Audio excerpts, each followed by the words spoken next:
Halo semuanya, perkenalkan saya Mario Prayoga. Di video ini saya akan membahas tentang routing.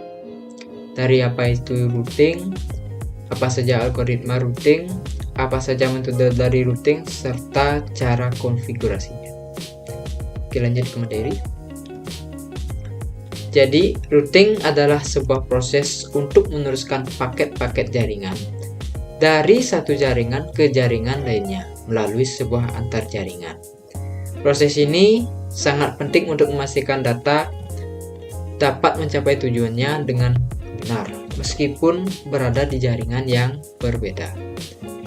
Nah, jika sebuah host ingin mengirimkan data ke host lain yang berada di jaringan yang berbeda, maka diperlukan sebuah proses yang namanya routing. Nah, proses ini memungkinkan data untuk menemukan jalur terbaik agar dapat diteruskan secara efisien hingga ke tujuan. Nah, router ini bekerja dengan membaca alamat IP pada paket data dan menentukan jalur terbaik untuk mengirimkan data tersebut. Nah, dalam proses ini, router memanfaatkan tabel routing yang berisi informasi tentang jaringan yang terhubung, termasuk jalur optimal yang dapat dilalui. Nah, tanpa router, perangkat-perangkat di jaringan kita tidak bisa saling terhubung dengan internet atau jaringan lain. Jadi, router adalah penghubung utama dalam komunikasi data di dunia digital, memastikan bahwa aliran informasi berjalan dengan lancar dan efisien. Algoritma routing. Di dalam dunia routing terdapat beberapa algoritma yang digunakan untuk menentukan jalur terbaik. Yang pertama ada distance vector, sebuah protokol routing yang menitik beratkan pada jarak dan arah dalam melakukan pemutusan routing terdekat.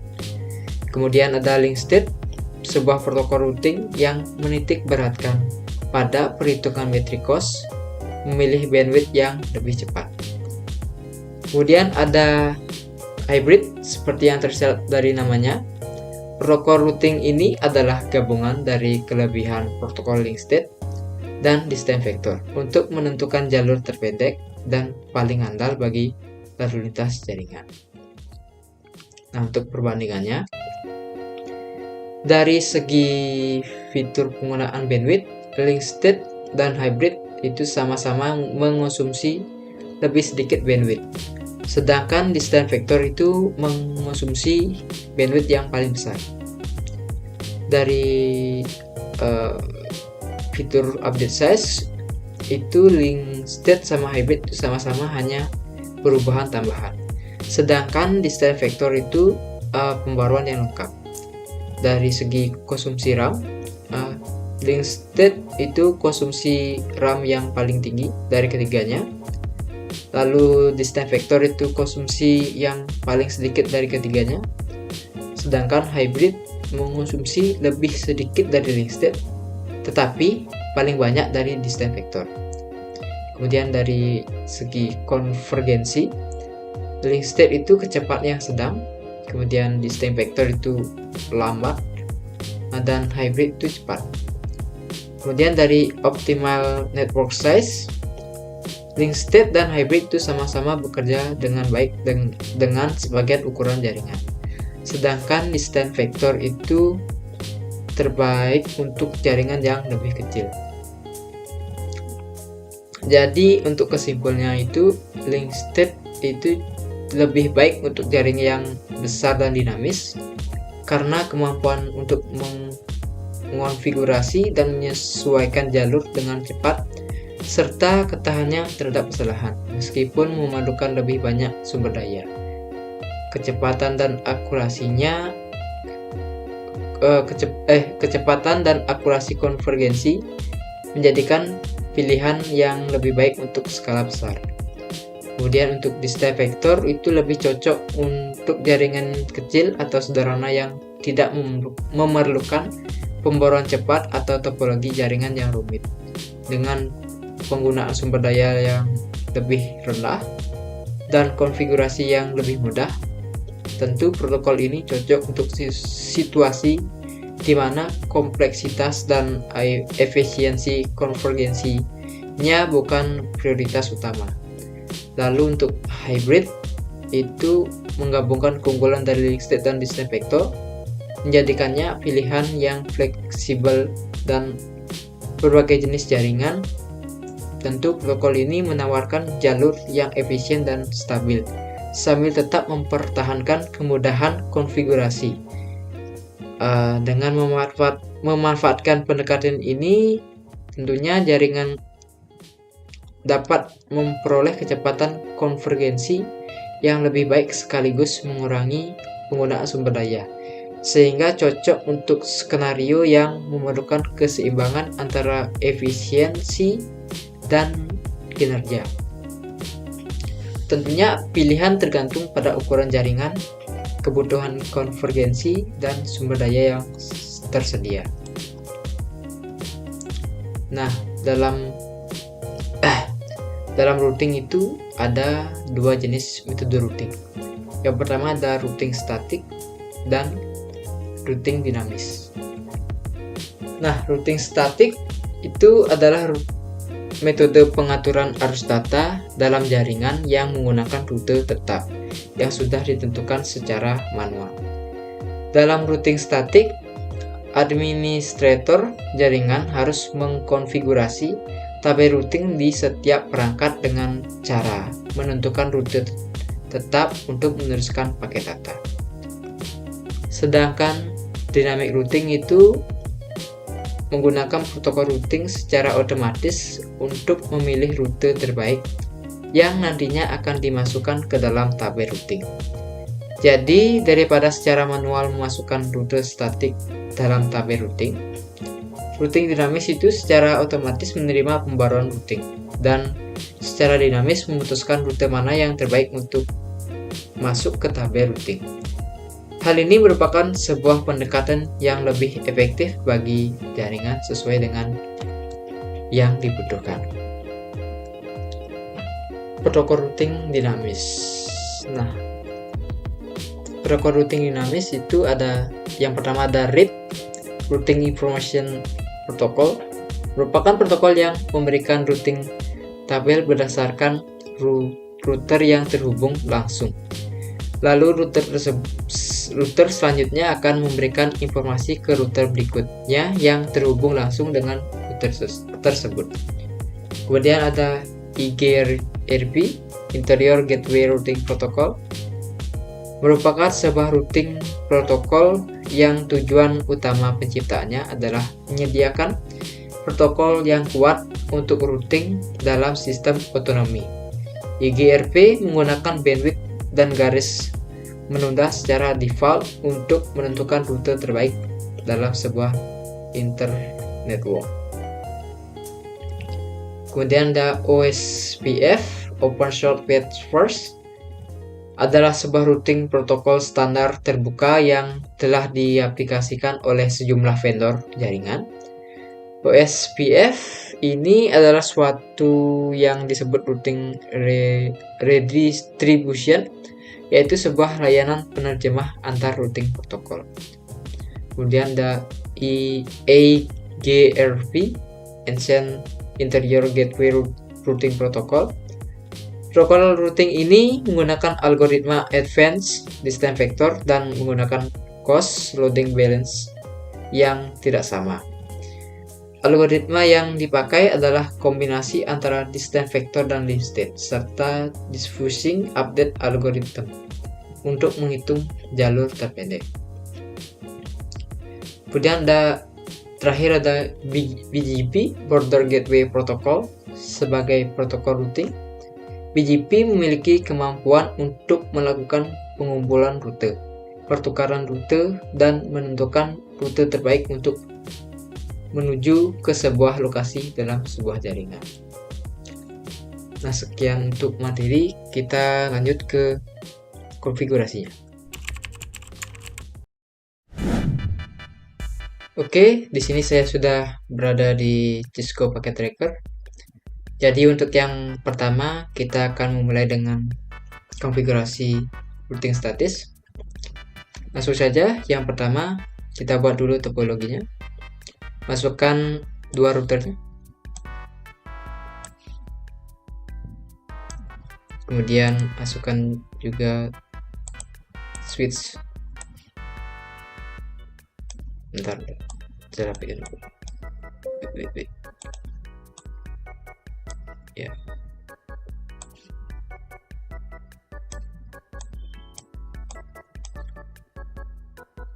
Lalu masukkan 4 buah PC. 2 3 4. Lalu kita gunakan kabel copper straight. Ini pas Ethernet 0.1 0.0. Ini juga sama. Oke.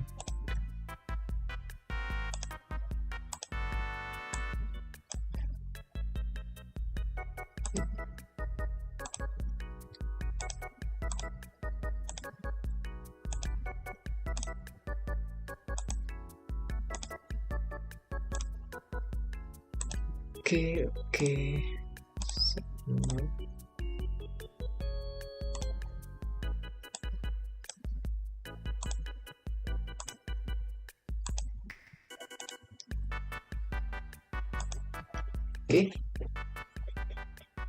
kita buat dulu IP-nya 192.168.10.1. Ini juga 192.168.10.2. Oke, ini juga 192.168.1.1. Kemudian ini 192.168.2.1. Oke, kita saya rapikan dulu.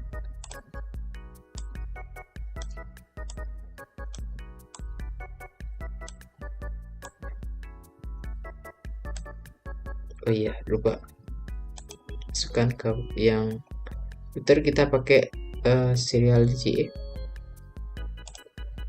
Ini yang serial 2/0 juga sama. Oke, kita langsung saja ke masukkan IP ke dalam PC, ke desktop, IP config.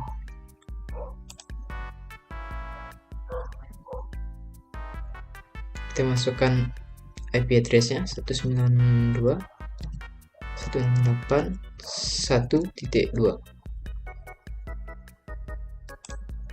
Kita masukkan gateway-nya 192.168.1.1. Oke, ini juga sama 192.168.1.3. 192.168.1.1. Oke,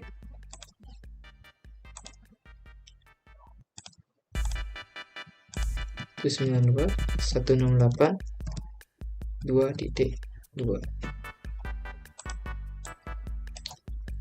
192.168.2.1. Oke, stop. 192.168.2.3. Oke, ini 192.168.2.1. Oke, kita konfigurasi dulu routernya. CLI. Oke, ini no. Sorry. N kunci Bentar, kita lihat dulu. SE2 FE0, oke.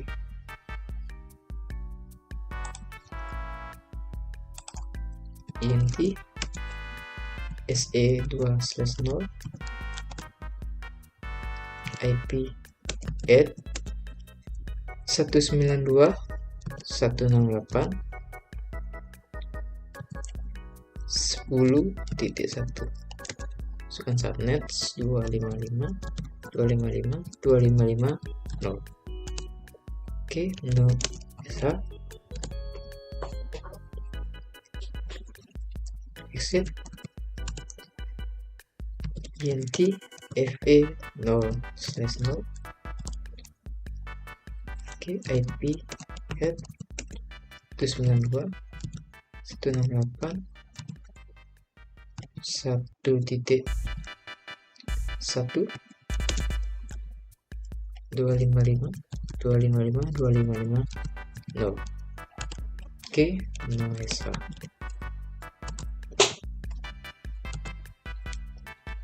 Oke, kita konfigurasi yang sebelahnya.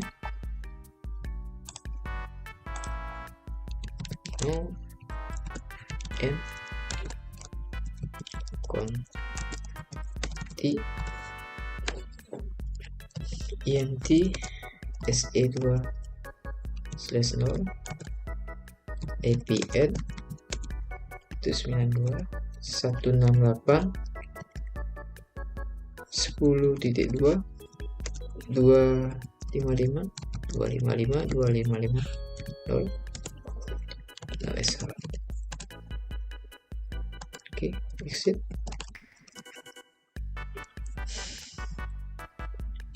int FE0 int FE0/0 IP add 192.168.2.1 255.255.255.0. Oke, no SH. Oke, sudah nyala. Oke, kembali ke router yang satu.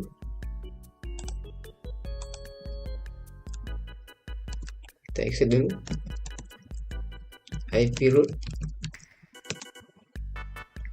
192.168.2.0 255.255.255.0 192.168.10.2. Oke. Sebelahnya juga kita exit.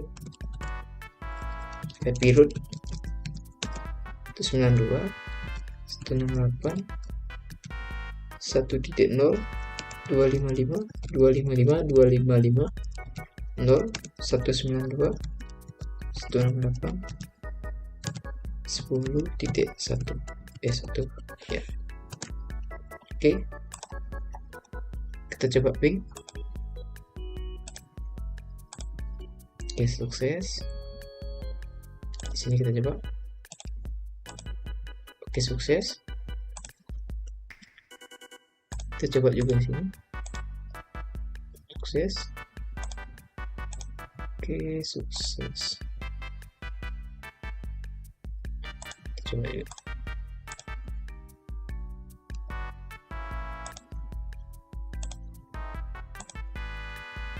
Oke, sukses. Oke, sekian untuk konfigurasi dari routing statis. Jadi kita lanjut untuk konfigurasi ke routing dinamis.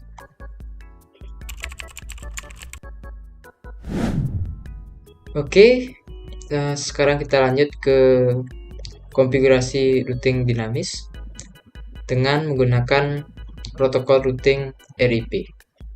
Oke, langsung saja kita buat topologinya kita masukkan dua router.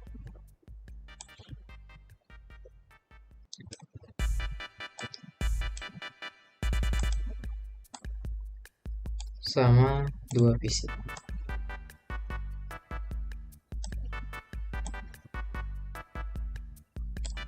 Oke. Kita gunakan kabel chopper crossover di sini. Fast Ethernet 0 juga sama.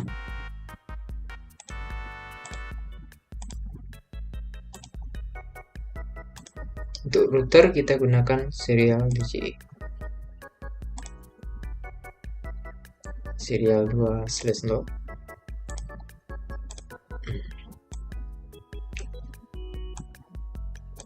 Oke. Kita buat IP-nya dulu. Ini kita pakai 10.1/8. Oke, yang ini 10.10.10.2.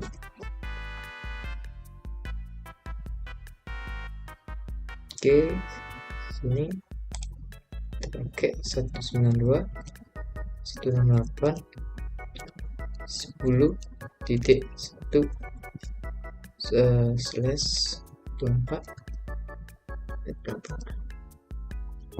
Yang ini kita pakai kelas B 172.16.10.1. Kita /16. Oke, saya rapikan dulu.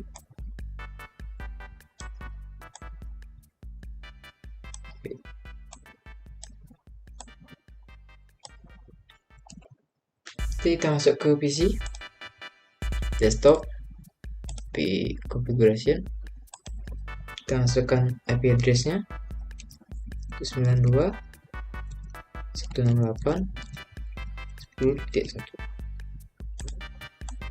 Nah, yang ini 192.168.10.254. Ini juga stop IP config. Oke, masukkan IP 172.16.10.1.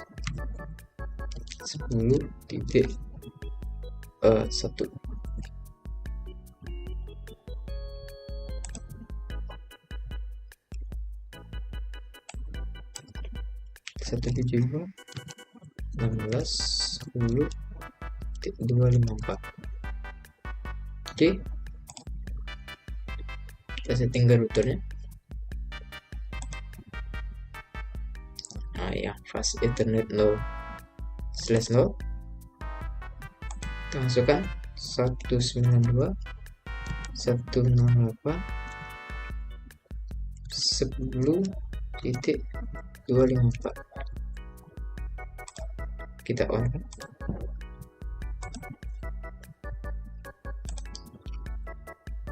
Config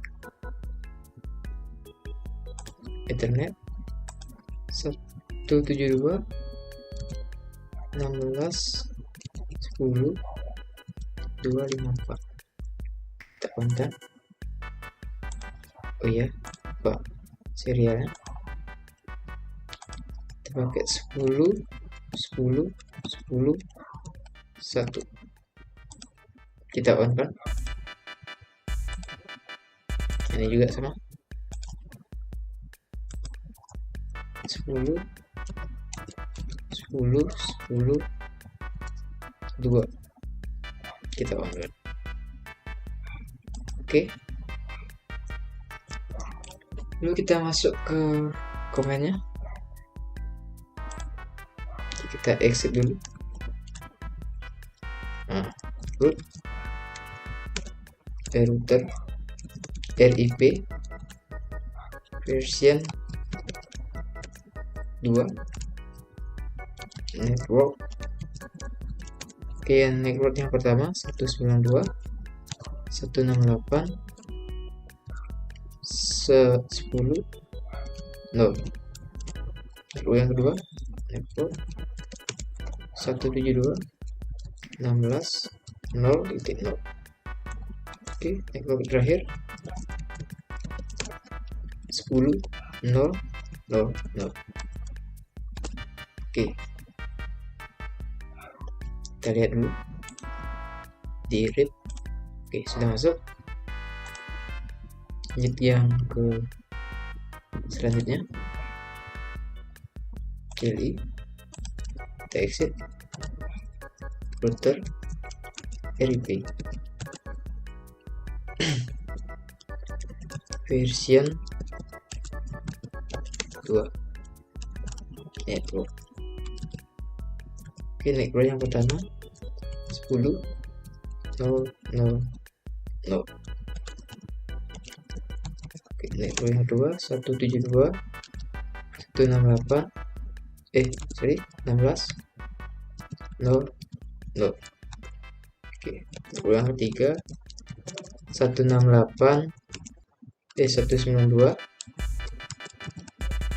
168 10.0. Oke, kita lihat RIP. Oke, sudah masuk. Kita tes. Oke, tervalid. Dan ini sukses. Ini oke, sukses.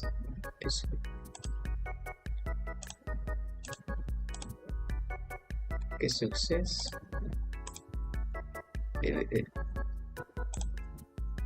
Oke, sukses. Coba lagi. Oke, sudah. Oke, sekian untuk materi routing ini. Sekian, terima kasih.